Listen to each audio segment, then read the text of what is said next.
Jono Naylor. Mr Speaker, and can I just say how proud I am to be a part of a well-balanced government that is aspirational for New Zealand and aspirational for New Zealanders. Now, as I've sat here over this last 12 months of my first term of Parliament, one of the big cries that I've heard from the other side of the House is National is only concerned about its rich mates. It's this accusation that's often made, and so I thought I'd have a look back over my past year here in government, had a little bit of a look at the pieces of legislation that I've had the privilege of speaking on. There's been 30 of them, and there's been 30 different pieces of legislation, so it's obviously, that's just my share of the ones I've spoken on. I want to look at some of the themes of that legislation that I've had the privilege of speaking on. Some of them have been in the justice sector because that aligns with the committee that I'm on. We've gone through, we've had the harmful digital communications bill, which is sought to protect young people in particular from online bullying and the like. We've actually had the public protection orders going in place that's going to help protect victims of crime from further victimisation, extended supervision orders and the like. In the social space, we've got the Children in Hardship Bill, which is going to have its third reading tomorrow. Fantastic piece of legislation, raising the benefits in real terms for the first time in 40 years. That's not just looking after your rich mates. We're seeing social security extension of young person service that's going to help our most vulnerable teen parents and high-risk young people. This is a government that is doing all sorts of other things as well, not just the things that I speak on.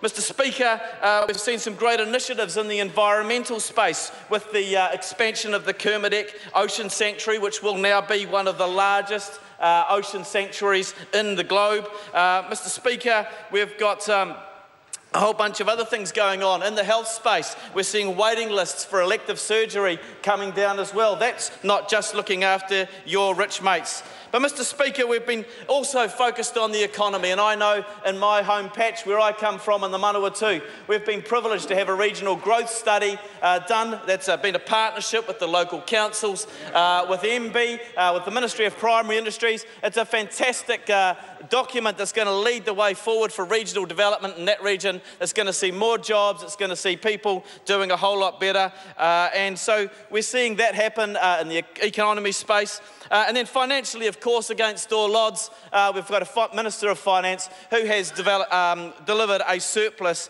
for the New Zealand government. Mr Speaker, this is a well-balanced government, as I said, that is aspirational for New Zealanders and for New Zealand. And to go along with this continued ongoing balanced approach, tomorrow we'll see the first reading of the RMA Act Reform Bill. Mr Speaker, again, a sensible, balanced approach. We would all acknowledge that an RMA should, and it still will be focused on protecting our environment.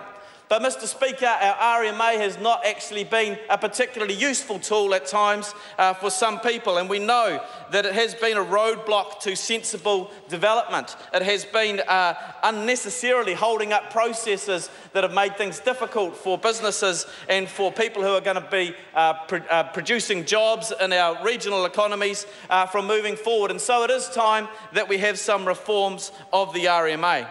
In particular, there's some really good ones that I've seen over time, in my time in local government, that was challenging for people was the amount of time that took place to get plan changes through. And so there's going to be a 2-year time limit on getting those plan changes through within the new RMA.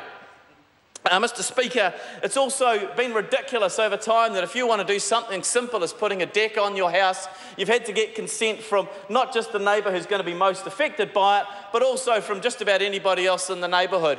We're going to start streamlining these processes through the RMA so that we continue to look after and take good care of our environment, but also ensure that there's going to be a sensible approach that will deliver other better outcomes for New Zealand. So, Mr Speaker, in summary, we continue to move forward with this government in a balanced approach that's delivering for New Zealand economically, socially, environmentally, right across the board. We continue to be aspirational for New Zealanders. We continue to be aspirational for New Zealand so that New Zealanders can continue to live more fulfilling and prosperous lives. Stuart Naylor.